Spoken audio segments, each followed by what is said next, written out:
নমস্কার বন্ধুরা, chef Shrabani daily vlog চ্যানেলের পক্ষ থেকে সবাইকে স্বাগত জানিয়ে আজকে বানাবো লাউ ডাঁটার ঝোল। আপনারা প্রথম থেকে স্টেপ বাই স্টেপ পুরো ভিডিওটা শেষ পর্যন্ত দেখতে থাকুন। ভালো লাগলে একটা লাইক দিয়ে আমার পাশে থাকুন ও বন্ধুদের সাথে শেয়ার করে দিন। তো শীতের সবজি ফুলকপি বাঁধাকপি অনেক দিন খেয়ে খেয়ে আর ভালো লাগছে না, এজন্যই দেখুন লাউ ডাঁটার রেসিপি। তো তার জন্য দেখুন সবার প্রথমে গ্যাস ধরিয়ে কড়াই বসিয়ে দিয়েছি, পরিমাণ মতো দিলাম সাদা তেল। তেল এদিকে গরম হতে থাকুক। আর এখানে দেখুন আমি লাউ ডাঁটা বেগুন আলু কেটে ভালোভাবে ধুয়ে নিয়েছি। বেগুনগুলো দেখুন খুব ছোটও কাটি না খুব বড়ও কাটি না, এই সাইজের কেটে নিয়েছি। আলুও কিন্তু ছোট সরু সরু লম্বা লম্বা কেটে নিয়েছি। তো তেল গরম হয়ে গেছে, দিলাম তেজপাতা আর ফোড়নে দিচ্ছি গোটা জিরে 5 ফোড়ন, একটু ভেজে নেব। তার আগে যদি কোনো বন্ধু আমার চ্যানেলে নতুন হয়ে থাকেন চ্যানেলটি সাবস্ক্রাইব করে বেল আইকন হলে সেট করে দিন সবার প্রথমে আমার রেসিপি পেতে। দেখুন ভাজা হয়ে গেছে, একটা পেঁয়াজ কুচিয়ে রেখেছিলাম দিয়ে দিলাম। এখন বেশ কিছুক্ষণ পেঁয়াজটা নাড়াচাড়া করে একটু আমি ভেজে নেব। রেসিপিটা বানানো খুবই সহজ, একবার দেখলে আপনারাও বাড়িতে যে কেউ বানিয়ে নিতে পারবেন। তো দেখুন বন্ধুরা, পেঁয়াজ এইভাবে নাড়াচাড়া করে একটু নরম হয়ে যাওয়া পর্যন্ত আমি ভেজে নিচ্ছি। আর ভাজা হয়ে গেলেই দেখুন কেটে রাখা লাউ ডাঁটা বেগুন আলু দিয়ে দিলাম। দেব আমি আদা জিরে বাটা, এ দেখুন দিয়ে দিচ্ছি। এরপরে দেব আমি স্বাদ মতো লবণ, পরিমাণ মতো হলুদ গুঁড়ো।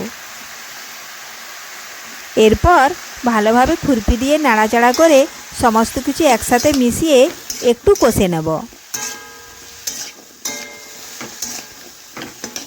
প্রত্যেক দিন ফুলকপি বাঁধাকপি একঘেয়েমি খেতে আর ভালো না লাগলে এইভাবে বানিয়ে ফেলুন লাউ ডাঁটার রেসিপি। তো দেখুন বন্ধুরা, আমি একটু কষে নিয়েছি। এখন 2 মিনিটের জন্য একটু ঢাকা দিয়ে আমি রেখে দেব। এই দেখুন ঢাকা দিয়ে দিয়েছি, তাতে সবজি অনেকটাই সেদ্ধ হয়ে যাবে। দেখুন বন্ধুরা, ফিরে এলাম 2 মিনিট পর। দেখুন সবজি থেকে কতটা জল বেরিয়েছে, আমি এক্সট্রা কোনো জল দিই না। এই দেখুন নাড়াচাড়া করে আবারও বেশ কিছুক্ষণ জলটা শুকিয়ে যাওয়া পর্যন্ত কষে নিলাম। এখন একটু দিয়ে দিচ্ছি আমি টমেটো কুচি, দেব একটু লাল লঙ্কার গুঁড়ো।